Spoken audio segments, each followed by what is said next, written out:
नमस्कार, जय Shri Ram. Welcome back to your own channel investor Shala. दोस्तों, आज दिन 7 सितंबर 2025 electronic smart India Bajaj electronics की तरफ से लेटेस्ट मीडिया अनाउंसमेंट, आइए उसको स्टडी किया जाए। साथ में हम 2 मिनट फटाफट कंपनी के फंडामेंटल एंड टेक्निकल एनालिसिस भी देख लेंगे along with chart pattern. This is to inform that Electronic Smart India Limited has commenced the commercial operations of a new multi-brand store under the brand name Bajaj Electronics on 7 September 2025 at the following location in Telangana.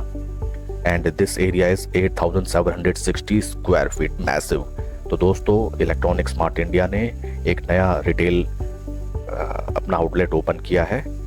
Commercial operation जिसमें start हो गए हैं 7 सितंबर 2025 onward. ये एक multi brand store है, अलग अलग ब्रांड्स के वेरियस प्रोडक्ट्स यहाँ पे अवेलेबल रहेंगे। टोटल कारपेट एरिया इस स्टोर का है 8,760 स्क्वायर फीट, मैसिव। तो दोस्तों, आउटरीच इससे कंपनी की बढ़ेगी, एक्सपोजर बढ़ेगा, आउटरीच बढ़ेगी to different corners of the city. आइए फटाफट अगर हम कंपनी के फंडामेंटल्स की तरफ एक बार देखें। मार्केट कैप है कंपनी का 5,735 करोड़, 52 का पी, इंडस्ट्री पी 125। ये सही है कि गलत, भगवान मालिक। पी ऑफ 52 रिलेटिवली ओके है, considering it is good brand and it is a small cap company. Share holding अगर हम कंपनी की देखें, लेटेस्ट प्रमोटर शेयर होल्डिंग कोई चेंज नहीं, 65.17% जून क्वार्टर में। FIIDIs की शेयर होल्डिंग घटी है, FIIs की कम होके 8.68 से 7.18 हो गई जून क्वार्टर में। DIIs की भी कम हो गई 18.54 से 17.22। और रिटेल शेयर होल्डर्स बढ़े हैं 1,08,000 से 1,14,000। रिटेल शेयर होल्डर्स को ज़्यादा जानकारी होगी FIIDIs से, इसलिए जो भी माल FIIDI सेल कर रहे हैं वो रिटेलर्स बाय कर रहे हैं। आइए और कंपनी के पैरामीटर्स देखे जाएं। कंपनी का OPM, company low margin business में करती है, 6% का OPM है कंपनी का, operating profit margin. And okay, ये सब हम ऑलरेडी देख चुके हैं।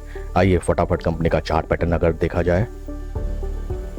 हाँ दोस्तों, RSI, वेयर इज RSI दोस्तों, RSI 21 डेज पॉजिटिव 0.24, RS55 0.06। दोस्तों, RS55 क्या होता है जान ले। RS55 means electronic smart India share का performance in comparison to Nifty 50 performance. तो दोस्तों, वही शेयर लंबी रेस का घोड़ा होता है जो कि ऑलवेज निफ्टी 50 के कंपैरिजन में तेज चलता है, या जिसके परफॉर्मेंस ज़्यादा होते हैं निफ्टी 50 के कंपैरिजन में। तो right now it is -0.06, almost at constant. तो RS55 नेगेटिव, RS21 पॉजिटिव। तो दोस्तों, चार चीज़ों के पैमाने पे हम देखेंगे। PSMR, people sleeping miss rallies, इसको हमेशा याद रखना है। P for PE ratio, PE ratio हमने देखा था little bit high. As for support resistance,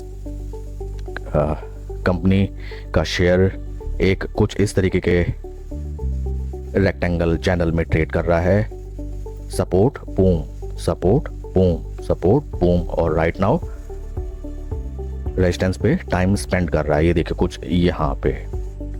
and M for moving average, stock अपने 20, 50 एंड 200 तीनों मूविंग एवरेज के ऊपर ट्रेड कर रहा है। That is also very nice. और यहाँ भी ये देखिए, जो हमने वहाँ देखा था RSI डेली इज पॉजिटिव 72, 0.24। और last point is RS55 is little bit 0.06 minus, जो कि नेग्लिजिबल है, कोई दिक्कत नहीं। तो दोस्तों, एक धमाकेदार न्यूज़, नया रिटेल आउटलेट भी कंपनी ने ओपन किया है। स्टॉक सारे बैरियर्स तोड़ते हुए 200 डे मूविंग एवरेज के ऊपर ट्रेड करने लगा है। 200 डे मूविंग एवरेज एक इम्पॉर्टेंट प्राइस पॉइंट होता है जहां पे बड़े बड़े निवेशक और बड़े HFT traders and big parties अपनी पोजीशन बनाती हैं। राउंड लेवल पे अगर हम देखें 150 रुपीज़ लेवल, अगर यहाँ स्टॉक यहाँ पे टाइम स्पेंड करके ऊपर की तरफ चलने लगता है तो यहाँ हम धीरे धीरे करके अपनी पोजीशन बना सकते हैं with a strict stop loss of 200 day moving average. धीरे धीरे दोस्तों, money management and risk size का आपको ध्यान, पोजीशन साइजिंग का आपको ध्यान रखना है। पूरा पैसा एक बार में नहीं लगाना, थोड़े थोड़े पार्ट्स में लगाइए। और चलती ट्रेन के आगे कभी नहीं, फोमो में कभी ट्रेड नहीं करना। चलती ट्रेन के आगे जो आता है हर्ष आप जानते हैं। स्टॉक अगर यहाँ से भागा, लेट इट गो। अगर यहाँ से कुछ भी रिट्रेस देता है 20-50 मूविंग डे पे, अगर हमें कभी मार्केट डिक्लाइन पे मिलता है भागने के बाद, तो वहाँ पे हम इसको ग्रैब कर सकते हैं। लेकिन ऑलरेडी ये मान लीजिए कल ये 7-8% बढ़ गया, वहाँ हम अपनी पोजीशन बनाने लगे भागे भागे, तो इट इज़ पॉसिबल कि वहाँ से स्टॉक ड्रॉप डाउन कर जाएगा और अगेन नीचे की तरफ ट्रेड करने लगेगा। तो इस चीज़ का आपको ध्यान रखना है। इस स्टॉक के रिगार्डिंग कोई क्वेरी या क्वेश्चंस आप कमेंट सेक्शन में पूछ सकते हैं। Please like and subscribe my channel.